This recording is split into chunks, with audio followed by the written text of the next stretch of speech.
All right, everyone, thanks for joining me for another episode of Get Ready.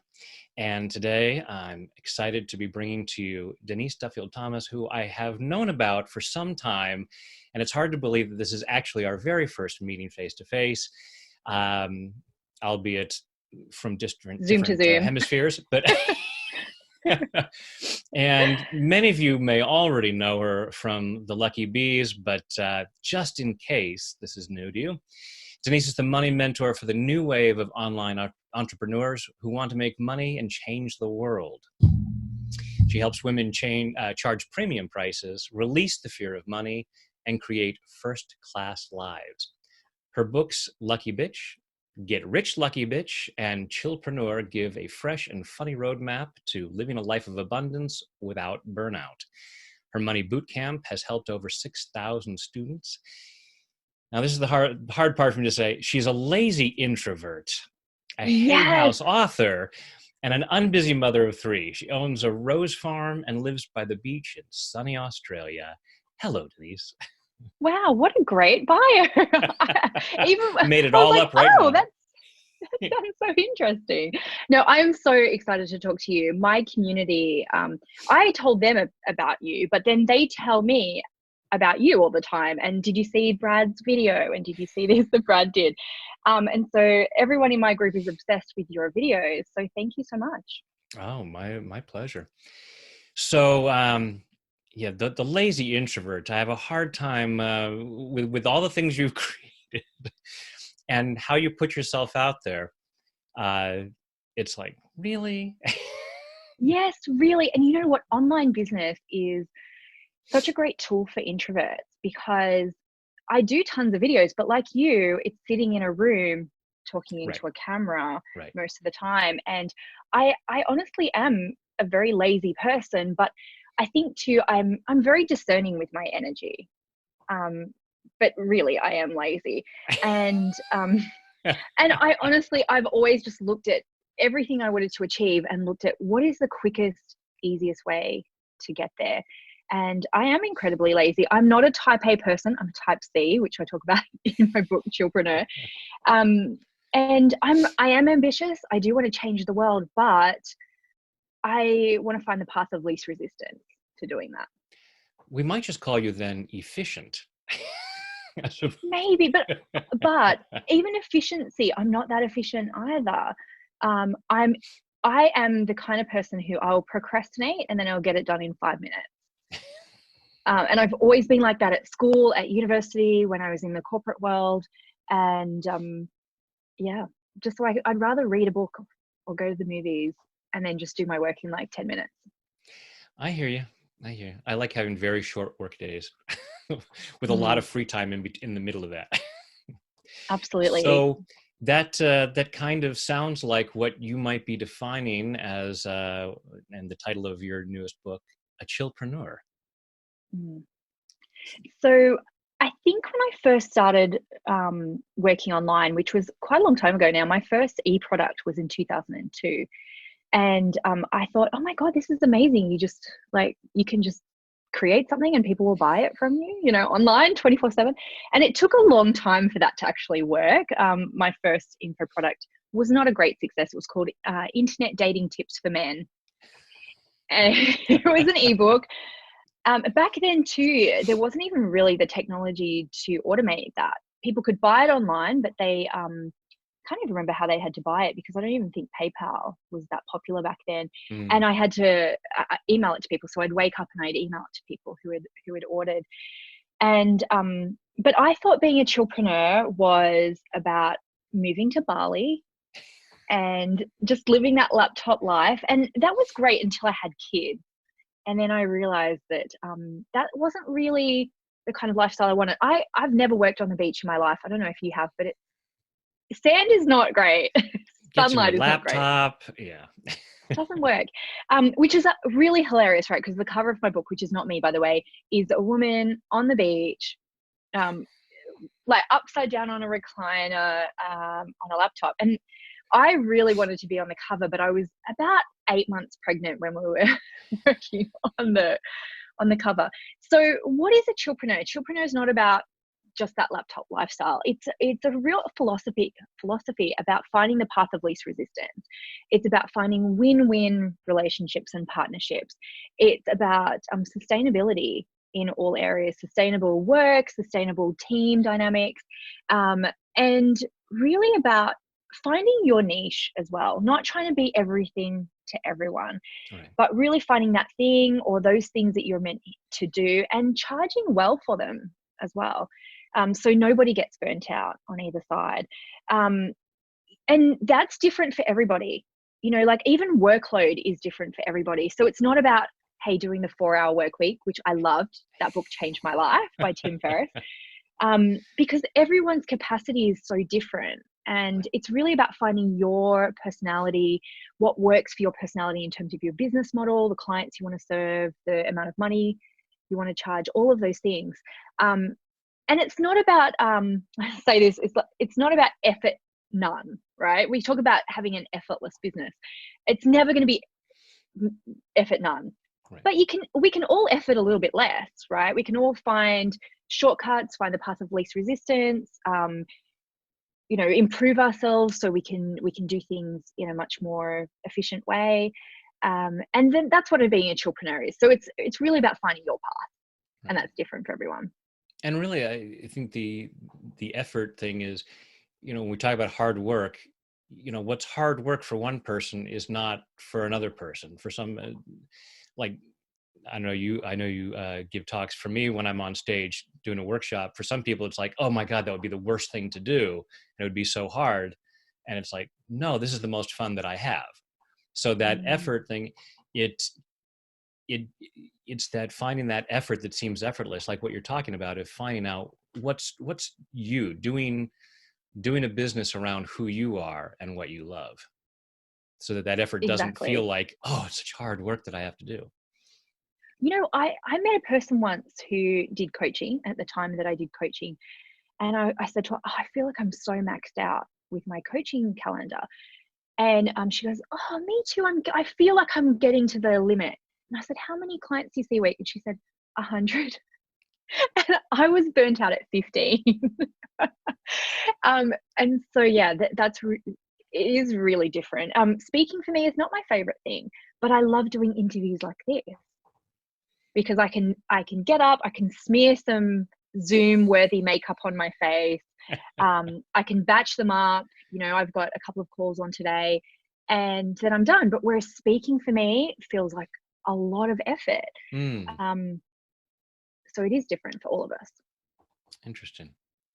So, and I love what you're saying about what we're talking about is finding that thing that is you, that you love, as opposed to, there's so many people out there saying, here's what you do to make money and you need to create this. And it's like, yeah, boy, that just doesn't resonate with me at all. But if it's what I have to do. So in Chillpreneur, you're giving people permission to actually find a career they love that resonates with them. Absolutely. And taking into account that we all have different money personalities as well. That's really important. And back when I was a coach, I didn't know that. And I used to kind of give people a blueprint and think, why aren't they just doing what I tell them to do? Because with my money personality, I'm a ruler. And so I'm like, just do what I tell you to do. Like a connector would want to do more collaboration. A nurturer would really want to draw it out of people and go at a slower pace. And so you really have to look at your money personality too. That's absolutely crucial. Otherwise, if you try and follow someone else's blueprint or system or just do what you might have a completely different personality to them, but also you might have a different life circumstance to them. When I had kids, I really had to think about that because I couldn't do work in the same way as I used to. And so some of my coaches, I stopped resonating with them so much because it didn't fit my circumstances. Some people listening, they might have chronic illness or something, they might have caring responsibilities for parents. And so we don't all have the same energy or circumstance. We've got all the same opportunity, but you really have to honor everything that is true for you. Okay. But you don't have to do it one way in order to be successful. No, well, you can't. It's a recipe for burnout, comparisonitis. Yeah. feeling like a failure, all of those things. And, like, I will admit, I am someone who's quite hard on myself. And a lot of that comes from when I think, oh, but they can do it. Why can't I? Or, I should be doing the way that they're doing it. Or, especially now with social media, you think, everyone's living this amazing life. And, knowing, knowing who you are and what your strengths are. And I actually don't really look at my weaknesses so much anymore. I'm like, I'll get to that at some point, but for now, why don't I just double down on my strengths? And I found that I never get around to the weaknesses part. I'm always tapping on weaknesses. So mine are someone once said, how did you come up with so many titles for videos? I said, by being human. I have to tell you, my kids love tapping. But they often use it to like shame Mark and I, my husband and I, about things that we've done to them. So it'll be like, when Daddy ate all my chippies, I deeply and completely, and it's like, okay, let's have a conversation about that. But I also have to tell you, how I discovered tapping myself. So it was 2005. I was working in the corporate world, very, very unhappy. And my friend, who was the receptionist at our business, she said, you need to learn this. But back then, you couldn't learn it from YouTube. So she gave me this folder, and it was a 6 CD set to learn EFT. And it was back in the day where you had to roll your eyes, you had to hum happy birthday, there was all the tapping points, the in the 9 gamut. hands, Yeah. all the things. Mm-hmm. And but I went home and I watched all of the CDs, and it really did change my life. And I don't remember tapping on it for money or anything back then, because the thing that I really needed to work on was the love and acceptance. And for me, that just filled up all of those holes that I didn't even know were there inside me. And so even with our kids now, most of the time I just get them to do the I deeply and completely love and accept myself part, because I think if that's all they learn from me as a parent, they will be, they'll can figure anything out. As Lucille Ball said, it starts with self-love. Everything else comes after that. Oh my God, that's so true. I've never heard her say that. Yeah. No, some years ago, it hit me. Oh, my real job is just to teach people to love themselves. Oh And my then God, everything don't else. tell anyone. That's what my money boot camp's about. Don't tell anyone, because yeah, you can't tell anyone. Because there's like 20 different lessons in there, all about money, but they're all about self-love and acceptance, because everything comes from that. And back when I started my business and I was just doing lucky bitch stuff, I tried to teach everything. I was like, oh, well, this works on money, so I'm going to do a soulmate boot camp, because finding your soulmate and finding love is totally all about self-love too. Right. And, so I tried to do it from every angle, because I was like, this is the secret, guys. But I do focus mostly on money, but every single lesson in my money boot camp really comes down to that. I've often said that, when we really love someone, we want them to have the best of everything. So if we really love ourselves, naturally, we're going to want ourselves to have the best of health and wealth. In preparing for it, I was thinking of, I thought maybe we'll call this getting ready to receive, because it seems like a lot of what your message is coaching people to be open to receiving, including saying, yes, this is what I choose to charge. And it seems like that's one of the blocks that a lot of folks have is, well, I can say that I want that much, but I'm not willing to receive that because I have blocks about that. Absolutely. And I actually say to people too, before you set a money goal, because so many entrepreneurs can say, yes, I want to make $1 million, but they cannot receive a compliment. They cannot even receive a compliment. And so you have to acclimatize yourself to receiving. And I always say to people, just start with that. Just next time someone gives you a compliment, say, thank you, I received that. And it's so hard. And then you start with, a friend wants to buy you coffee and you say, thank you, I'll receive that. And then, it just goes on and on. But sometimes it's about really acclimatizing yourself to that, because we are so unused to even receiving anything. that costs people nothing to give, but we still feel guilty about it. So why do you think you're going to be able to receive and hold, $1 million? The other thing that people do is really funny. They go, goddess, send me a big business, but no one subscribes, and send me fame and fortune, but no criticism. And again, we have to acclimatize ourselves to some of the negative stuff that comes with it as well. If you can learn to receive someone not liking you, you can receive the other side of it as well, which is people loving you and giving you money. And I actually don't take too much stock in fan mail, for example, because I think if I say, oh well, the negative people, it's just their opinion, well, I have to understand the flip side of that. It's just their opinion if they love me as well. Absolutely. So I can receive that negativity because I just go, great, that's okay.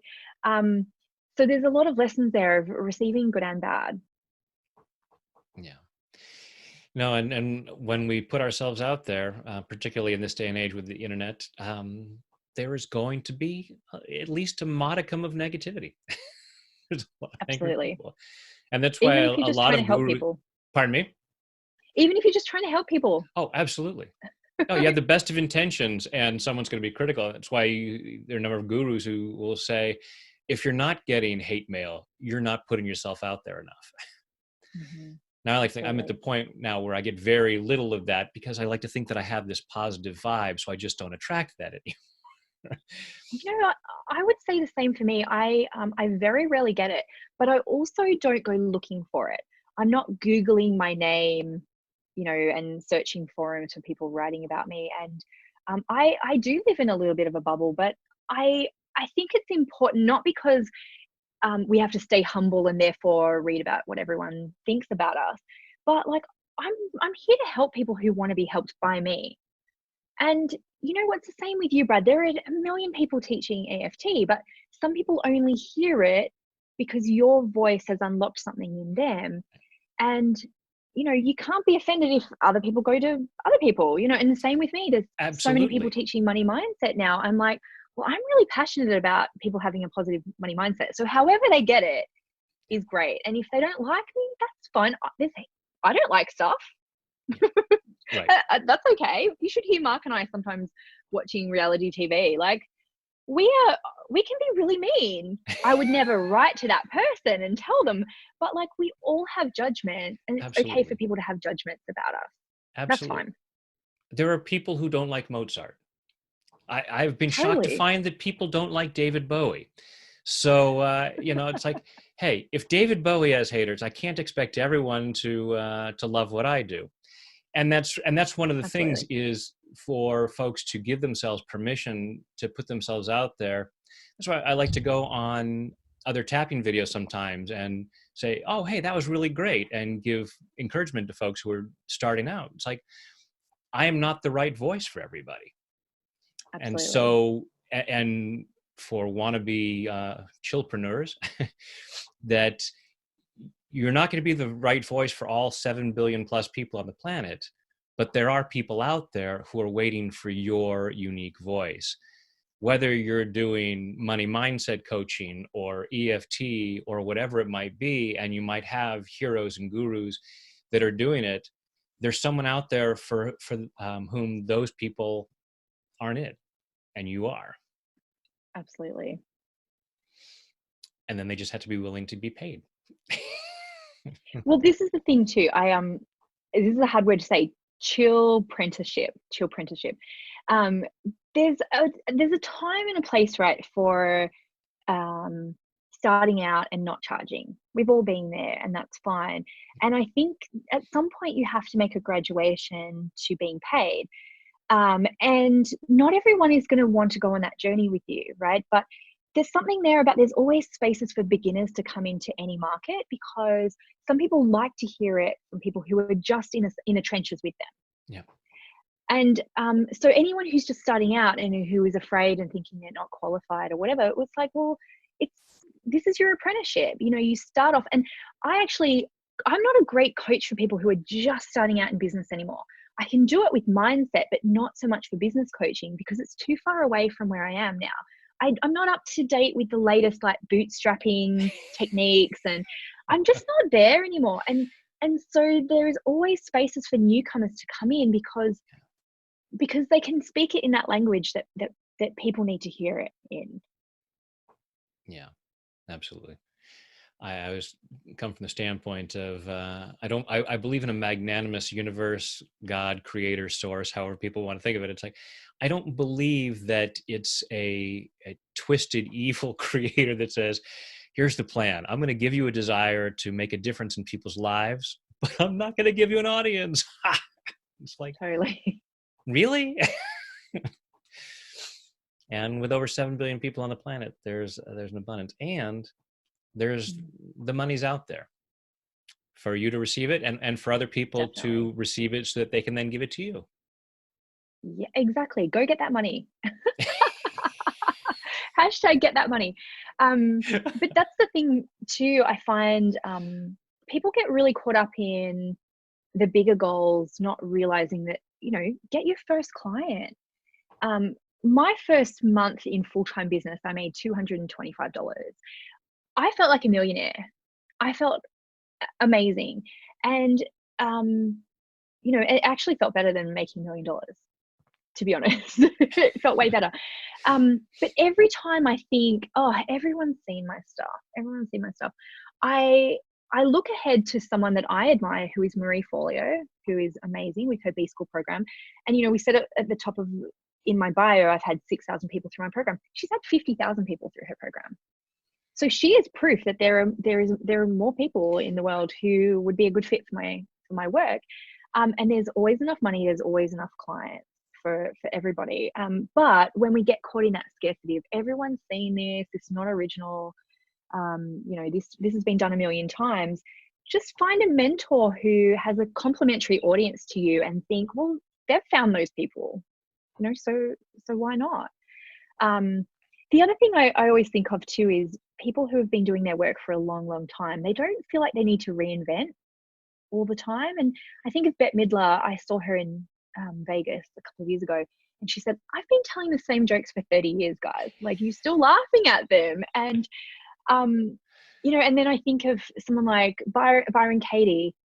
She's been talking about the same four questions for Miguel Ruiz for yeah, absolutely. And so agreement. we always think that we need to come up with new, and it's not. It's people always need to be reminded of the basics, and the basic truth is to love and accept yourself. There's always going to be new people who need to hear it in a new way, for a new generation or a new voice. So why do we think that there is a scarcity of ideas in the world? And that's the thing, is we have so much scarcity mentality that there's not enough. Do you know who Lynn Twist is? Mm-hmm. Yeah. So, she talks about the money myth, but one of the myths is not just about money. It's just in general of the myth that there's not enough. There's not enough of whatever we need, and whether it's money or ideas. The universe is going to dry up with ideas, and you can look at, that's what I look at music, and you'll see, the one-hit wonders, but then you'll look at someone who, they're still a band that's still creating music, or an artist who's, been in the business 40, 50, 60 years and still writing original work, and really good original work. So it's not the universe drying up. There's no shortage of ideas or money or anything that we need. Absolutely. So. And the song that was number one the day I was born, which is My Sharona, still makes a six-figure income every single year for those guys. And so some people only need one idea. Some people need to reinvent themselves all the time. It totally depends. But I always say to myself again with that Marie Forleo example, I'm like, when I've had 50,000 people in my program, then I can freak out. So I give myself permission. I give myself a parameter for it. But I'm sure Marie is looking at other people who have, 100,000 or 1,000,000. It's like, okay, there's still more. There's over 7 billion people on the planet, and new ones being born every day. So But one thing that I always tell myself, because some people really struggle with the idea of the big abundance, right? Right. So you can start with the small abundance. And so I used to start with a mantra of there's always one more. There's always one more. And I've used that in like, oh, I need a coin. And I go, there's always one more in the bottom of your bag. Always. There's always one more like hairpin in the bottom of your bag. There's always one more pen that works if you look for it. And so think of that law of like, there's always one more. There's always one more person you could call. There's always one more client out there for you. And if you keep on just doing that one by one, it feels a little bit more manageable than like, you know, some people really struggle with the concept of, oh, I could be a millionaire, because it feels too far away. But you could do, well, I could always make one more dollar. Right. And one more after that, and one more after that. So chill out, people. Chill out. I actually say chill and prosper a lot. So when I sign books to people, I always say chill and prosper. And again, that's not about not working. You know, like none of my businesses just happened by accident, but it's about, you know, like, it's okay. There is enough. And even just that, you know, like EFT does, it calms your nervous system down a little bit to be like, oh, okay, there's time. I don't have to write all of the books of my career this week. You know, Thank goodness. thank goodness. I used to always feel that I'm like, there's so many books and they're bubbling up and they're, you know, they're causing this like constipation of creativity in a way because they're all backed up. And then I'd always think of Louise Hay and I think, oh my gosh, she wrote books and toured and spoke into her 80s. Why do I have to do this all in 1 year? This year? Why do I think that? And you know, hopefully we can all have that kind of career where things unfold and there's time to do stuff. Yeah. Well, first, it's so awesome to see you face to face, and I greatly appreciate you sharing all this. Do you have any closing thoughts to share with my audience? Yes. EFT is like Vegemite. Use it on everything. And some people won't like it. Exactly. And you know, that's so the Marmite is the Vegemite version in the UK. I don't know if you know the UK version. And their whole thing is love it or hate it. And they embrace the fact that some people love it and some people don't. But you know, EFT for me is just always my go-to tool. And I always think if I could only have one, it would be EFT and forgiveness. I think I would keep. But it is just such a game changer for anything, money or you know, blocks to anything. So I guess that's just a reminder that just tap on it. Tap on it. Tap on it and Yep. chill out. I may have to make a Yep. video about chilling. Yeah, I'll have to look at that. Yeah, absolutely. Awesome. Well, thank you so much, Denise. I greatly appreciate your time. Thank you, Brad.